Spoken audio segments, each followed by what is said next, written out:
Welcome to Follow the Money. I'm Eric Bolling. President Obama and his wife are busy these days. Mr. Obama running around D.C. with his new BFF, Chinese President Hu Jintao. Meanwhile, the First Lady busy too. Today, Michelle Obama announced a deal with Walmart to push a healthier food aisle at their 8,500 stores. Let me get this straight.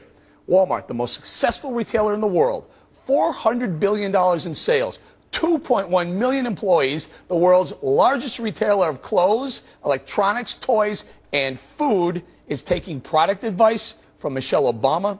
Walmart became mega retail Walmart by doing things the Walmart way. Low prices, big selection, and oh, did I mention no unions? Is Walmart caving to the Obama agenda, or is there a deal in the works? We know Walmart is being targeted by the labor unions who are salivating over those 2.1 million Walmart greeters, checkout clerks, and stock boys. Take a look at this call for action by the unions. After all, this has to be more than trying to sell alfalfa sprouts and tofu to the rugged red states.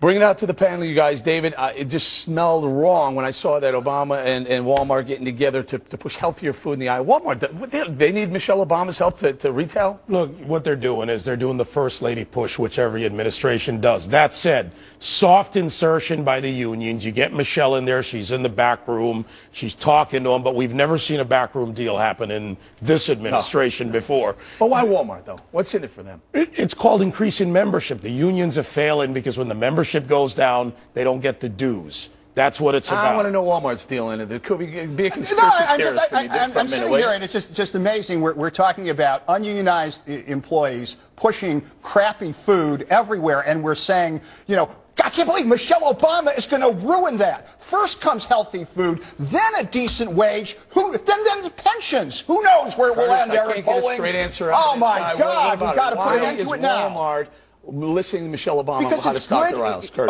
it has to do with the man that we kiss his back choy of. President Hu, what's on second? I don't know who's on third. Because he was just there, state dinner, 21-gun salute. We basically bowed to him, President Hu. And remember, bok chow is what the Chinese love, their vegetables. So here it is, Michelle Obama saying, we're going to grow it in the White House garden. But you're on a roll. Go ahead. I didn't mean to derail you. Go ahead. But think of it. Walmart, the great Walmart wall of Red China, is more interested in Trader Joe's. They want to know, how is it you can get $8 for a little bag of artichoke chips that you need to put under an electron microscope that yuppies fight over and pay enormous Walmart money? wants to know this. Right, because if they're selling Y's and Utz and Lays for 50 cents more. Come on, Walmart it thrives in the red states. They're Yeah, not but they looking for want to make bok that choy or money. the little artichoke, whatever. They want to make that money. It thrives in the states with lower corporate capital gains taxes. Illinois no longer in that list. It thrives because Walmart's smart enough to fight the unions by letting them come in, talk a little bit. This is smart politics for Walmart. Just one quick question.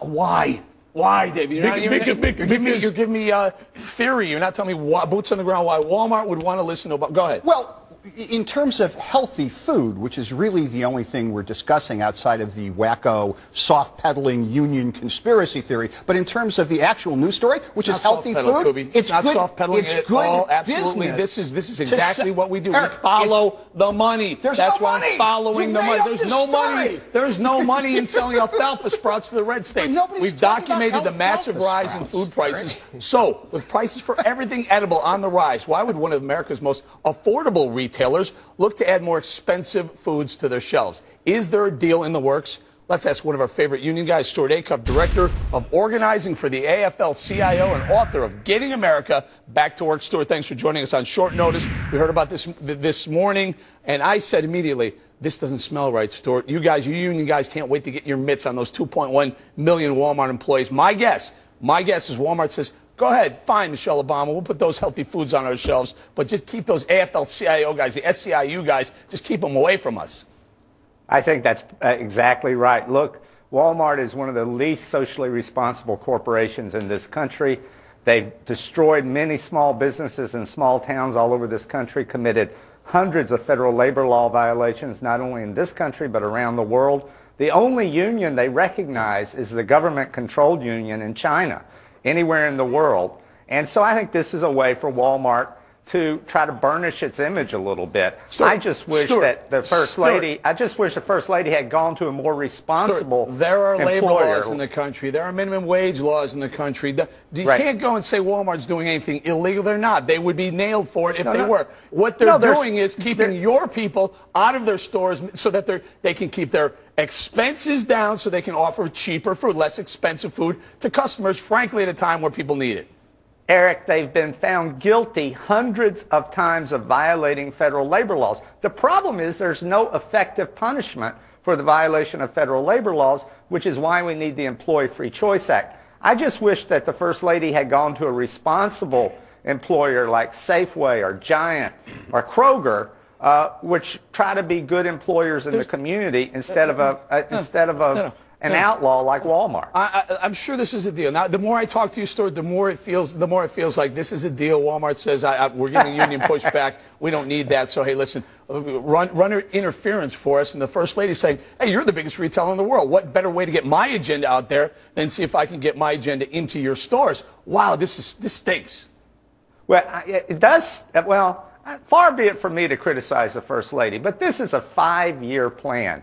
Tell me what Walmart is sacrificing by taking 5 years to introduce healthier foods into their stores. It's a way to try to cover up their terrible reputation. They don't need it. They're right now the #1 grocery seller in the country, if not the world. I'm pretty sure it's the world as well. Why do they need alfalfa sprouts and tofu? Then Eric, why do they spend so much money on advertising? If that were the case, this is free advertising right now, today. Right now, we're giving them free advertising in this segment on the show. I have to.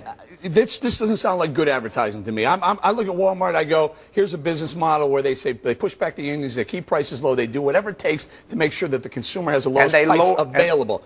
And they have lowered the standard of living in America and in China. They bring jobs. They create jobs. They go into a town and all they of a sudden destroy jobs. Thousands of jobs that come into the town. You go to work at across my native region, the South and the Southwest, and see wherever there's a Walmart store, there's no more downtown. Lower prices, they have Stuart. Destroyed. Lower prices. 2.1 million employees. They're doing things right. They're employing people, keeping things cheap. Last word, giving it to you, wages. Sir. At poverty level wages. Thanks for having me on. But you know, nice, good job, Stuart. Stuart, I like that guy. He's good. As always, we appreciate your time. Also here to weigh in is Peter Schiff, president of Euro Pacific Capital. Peter, hang in there 1 second. I got the panel who's just ready to jump in. Hold on, Peter. Go ahead, David. All right. First of all, Stuart's so far off the base on this, and I'll use Southwest Houston, Texas, Galveston, areas where when they brought in these Walmarts, these 24-hour Walmarts, they hired hundreds of people, put them on 24-hour shifts, and the local tax base went up for the town and the county. So he's completely wrong. Walmart is a great model, and personal responsibility. You choose the food they buy, you buy, they sell it, and they already sell healthy food. I would normally agree with you. It's a union issue. It's not. Remember, they tried this with apparel. Remember, they tried to compete with Target and Kmart, and they failed. They lost a lot of money. They're looking at these health foods. Eric, do you realize the markup on these health foods? Walmart is looking at profit. They're saying, okay, we satisfy Michelle Obama. We make tremendous profit. We don't handle the full lines. We still have 4 packages of Kraft macaroni and cheese for $1, not healthy.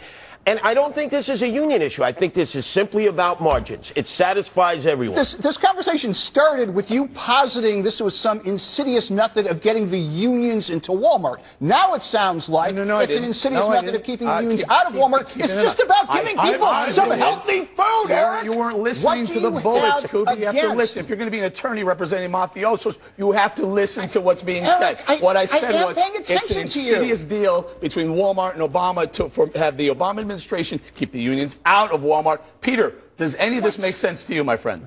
No. Well, sure. Well, it makes sense for the unions. I mean, the unions destroy every industry that they infect. And the reason that Walmart, or one of the reasons it's been so successful, is that they don't have a unionized workforce. And now the unions are looking at all those employees and thinking, gee, we can get a lot of dues from this company. But they never would have had all those employees if the unions were roadblocks to all their growth. The key for Walmart is they do need to keep the unions out, but I think Walmart is going to have problems because part of their business model relies on cheap imports from China, and those are going to be a thing of the past pretty soon when the Chinese currency is allowed to rise. And, you know, what I Walmart's like? going to look You know what like I like, Saks Peter? Fifth Avenue. If you can you weigh in on Curtis's thought? Do you think there's any timing issue here? Do you think with the President Hu Jintao in D.C. on his way to Chicago, he's here right now, Michelle Obama, clearly China has a huge presence, or they want a much bigger footprint in China. Do you think this has anything, does this play into the whole thing, the whole conspiracy? Well, I don't think there's a conspiracy, but, you know, I think I do. Am I crazy? Yes. But, you know, I don't know if the two have been timed together, but obviously they always want to, you know, they send the First Lady out there to get some press and to get some publicity for the president and to act like they're actually doing something. And, hold on, I mean, if Walmart is going to sell healthy food, it should be because its customers nothing want it, to do with not healthy. because the government wants to require nothing to do with healthy. It has Really? nothing to do with healthy. It has everything to do with the union getting in or let not me extrapolate. and trying to beat them back with the Obama. All right, but just on the healthy food, apples from New York State, Washington State, right? We export it. The Chinese have their own apples, the Chinese apples. Didn't you ever get that as a kid with all those seeds in there? I'll bet you. Right? They're trying to take over that part of the market. They're trying to take our apple industry away from them, like everything else. And they're trying to unionize the apple pickers. That's right. And that's going to bring down the trees, Eric. But Walmart has done this successfully for a lot of years. They let them come in, they do this PR ploy, and then they do the pushback and the policy and the lobbying.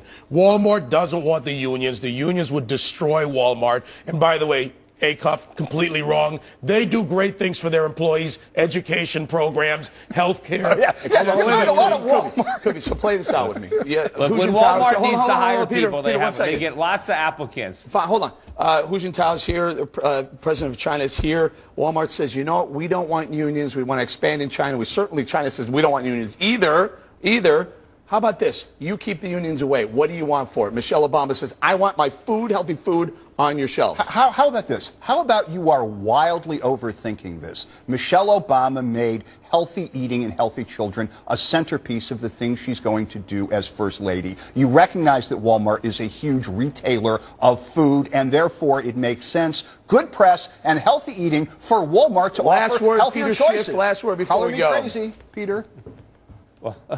Well, I think the most important thing is the cost of food is going to be going up. Healthy or not, it's going to be a lot more expensive to eat, thanks to Ben Bernanke and QE2 and her husband, President Obama, in Congress, and all the money they're printing. It's going to be a lot more expensive for everybody to eat. And, you know, some of this healthy food is even more expensive. You buy, you know, the naturally grown food is a lot more expensive than the food that is made with all these chemicals. So I think people are going to be forced to eat unhealthy food. They can't afford to go healthy thanks to Obama. Peter, hang in there. We're going to bring you back in a few minutes, a little later in the show.